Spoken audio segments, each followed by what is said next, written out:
totally believe in what we're doing, and I think it's the most important thing that I can be doing right now. There are so many people who are sick, and if this can help them, people have to know about this. It's fantastic that I get to share this with my family, that we're doing this together, and that we both feel so passionately about it. She was on over 40 different medicines. She had been on methotrexate and Plaquenil, one of those which nearly destroyed her vision. All of the potent anti-inflammatories, the Vioxx and the Celebrex, and was on all sorts of painkillers and all sorts of antibiotics. She had classic steroid toxicity. Her face was the shape of a moon because there's a lot of swelling that occurs in the face. At the age of 16, was diagnosed with juvenile rheumatoid arthritis, and that evolved into a lupus condition, a diagnosis of interstitial cystitis, an autoimmune disorder. Bedridden 4 years. Her mother thought she would never survive. I went to talk to William as a friend and as a doctor about his experience with patients and how they used cannabis. Seeing what the juicing did for me, using it in this form, was so significant. It changed my life. About 4 to 6 weeks after I started on juicing every day, I had no more back pain. I didn't need pain pills. I felt the best I ever had. A lot of people think cannabis and pot are not medicine. I had stumbled on an article in Scientific American, December 2004. They had an article on marijuana as the brain's own marijuana, and they introduced the idea that the body produces compounds that are very similar to those found in marijuana or cannabis. Cannabis actually goes upstream. It provides feedback from the postsynaptic nerve to the presynaptic nerve, which was unheard of in neurochemistry. I mean, all neurotransmissions were unidirectional, and all of a sudden, swimming against the force of that are these little cannabinoid molecules that tie the whole system together. The phytocannabinoids from this plant augment the body's attempt to restore and increase function to a normal level. So it mimics the regulatory system of cellular physiology. And recently the Food and Drug Administration has approved of CBD, which is a cannabinoid like THC, one of 80 cannabinoids. The federal patent compares vitamin C, vitamin E, and CBD, or cannabidiol. CBD turns out to be more potent than either of those two. The thing that I warn my patients of is, if you're going to be juicing this flower and this leaf, and you're going to be doing this high-dose, non-psychoactive cannabinoid dietary approach, please do not heat it. When you heat cannabis, you make it psychoactive, which for a large part of the community, the psychoactivity of a plant is a measure of its medical quality. But it's really quite the inverse. If you heat or age cannabis in any way, you're destroying some of the medicinal properties of it. To use the plant effectively, we have to use it the way it evolved over 34 million years, which is raw. Because when it's raw, the THC is bound up as THC acid. It requires aging, drying, so as a hunter-gatherer, we gather this plant and we notice, wow, as this plant ages, it changes character and suddenly has a psychoactive effect. I think that's the most exciting area of cannabis research, is looking at non-psychoactive cannabinoids. Because if you do heat it, you'll decarboxylate the THC acid, and you're going to have 600 milligrams of THC acid with the CBD acid. You would be unconscious probably for the better part of the week. Between heating the plant, whether that's in a sucker, a cookie, a baked good, a butter, vaporized, smoked, all of those techniques convert THC acid, which is non-psychoactive, into THC and provide you with that 10 milligram dose. But if you eat the plant raw, then THC acid is the way it's found in the plant. It's not psychoactive.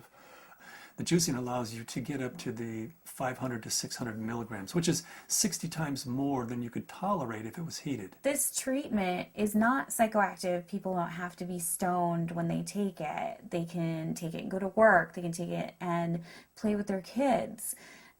It's hard for me to understand laws against something like green leaf therapy and to think that prednisone is legal. We're still fighting the stigma of marijuana back from the 20s, 30s, 40s, 50s.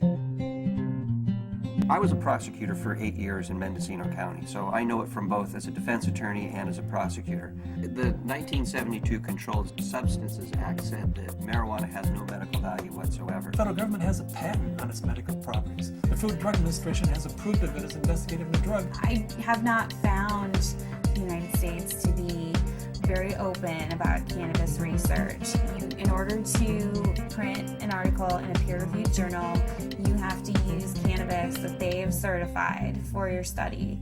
And there are physicians who have waited 3, 4, 5, 6 years, some even longer than that, to just get a sample. The federal government's been kind of schizophrenic in the way it looks at marijuana. It says it has no medical value under that act, but at the same time, the federal government has been funding research in marijuana for years, for decades.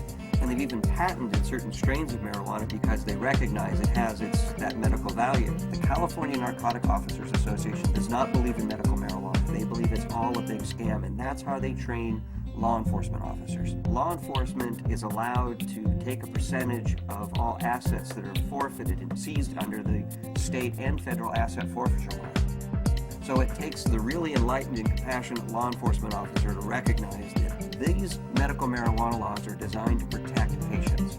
I was trained when someone had marijuana, you took them to jail. There wasn't a medicine use for marijuana. It's an illegal substance, and people went to jail for it. In 1996, California took a huge leap. I didn't support Proposition 215 because of the education I had, the experience I had, and what I had seen through the illegal marijuana gardens that I had seen throughout my career. Since 1996, I have changed my opinion somewhat. I believe there is a very clear medicinal use for marijuana. That being said, I believe that there are a large percentage of people who use marijuana as an excuse to either make profits or for recreational. The people who use marijuana for the true intended use that the voters passed, medicinal, I'll do everything I can to support their rights. There's many more things that law enforcement can be focused on than medicinal marijuana. And I don't want to give the impression at all that I support people who are growing marijuana for medical purposes 364 days of the year, and then one day a year they make a big sale for a couple $100,000, and they're a commercial seller that one day of the year. They're the people who are causing problems for the people who really and truly need and can use medical marijuana.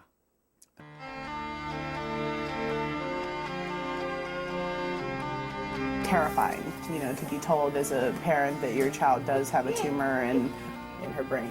It took 24 hours in the operating room. They gave us a 10% chance of survival with treatment. The Oakland Children's Hospital, where they called me and they said they had a baby who they were discharging home. This baby had completed all treatment that would be useful for it, had a brain tumor,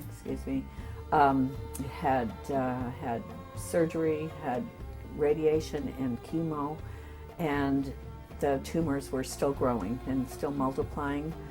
And therefore they said to the parents, just take this baby home and make it comfortable, because there's nothing more that we know that will help its condition. Started to accept to the point where the illness had taken her and us, and try and find some acceptance. A month went by and I got in contact with the family, and they said, well, we just came back from Children's Hospital.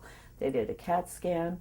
The tumors have shrunk and there are fewer of them. And they said, I'll tell you what we've been doing. We've been juicing the fan leaves of the marijuana plant and giving our baby a shot glass of this juice every day. This is like this wonderful hospice story. She is no longer on hospice. I brought the oxygen concentrator back. It's just one of those wonderful success stories. The plant is a pretty amazing plant because it appears that the juice of this plant is saving this baby's life. Here we have something that can really change people's lives. I mean, I was laying in bed, catheterized, thinking that physicians were just trying to make me comfortable. They really didn't think that there was anything more that they could do, and that I may not live to be 30, which I am now. That was the best I could hope for. the best I could hope for was taking enough methadone and Percocet every day that I just didn't feel anything at all. I had gotten in touch with Dr. Courtney because we had received a doctor's recommendation from one of his patients, and in it asked that they start juicing the leaves and having capsules and a few other items which I didn't know anything about. So after I contacted him, I was really excited to hear that there might be some other alternatives to the smoking of the cannabis. These are friends we've had in the past year. They said, your father's not the same as he was when we first met him, and he seems to be much more alive and much, doing a lot more and more active. And I had informed them that it was because of the juice that he had been taking. Right after we started juicing, that he seemed to be more active. We would do things out in the garage more, and he wouldn't spend so much time in his chair. We have ran out periodically in the last year and a half, and that's what made me convinced that he needed it, because when he would run out, he would have trouble getting out of the car. I had 4 doctors tell me that I should have a hysterectomy. You either have no ovaries or at the very least you're sterile. That my endometriosis was so bad I would never be able to have a child. Despite very potent birth control, despite being sterile, Zahaya decided she was going to come join the party.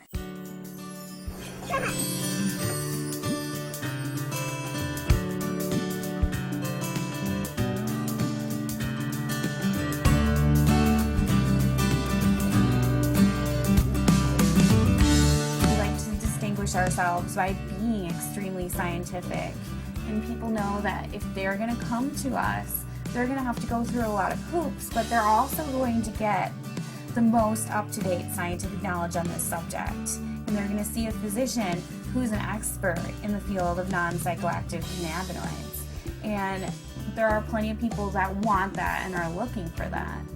We opened our 5th office in Luxembourg. Their government is really sympathetic and open. There's an international group studying autism and CBD in Luxembourg. There's a physician there who's writing cannabis scripts, who's also a senator. And we've been working with him, Senator Columbera. The government may be actually funding experiments in a research center using cannabis, in large part because of Dr. Courtney's work with non-psychoactive cannabinoids and Senator Columbera's work with cancer patients. There are now facilities for testing plants, and there's been more progress made in the last 5 to 6 months. A new strain in from Spain called Cannatonic, 6.9% CBD. That's a 700% increase over Northern Lights, which is our previous high producer. I would like to find strains that have all of the cannabinoids present in an amount that's useful. I'd like to produce strains that are adapted to environment. In Luxembourg, we're producing thousands and thousands of pounds of seed, to raise the money to give away, a half a pound of seed, because if that person grows an acre of cannabis and feeds their family the proteins and the fatty acids, incredible food source, an incredible preventative medicine source, and an incredible therapeutic source.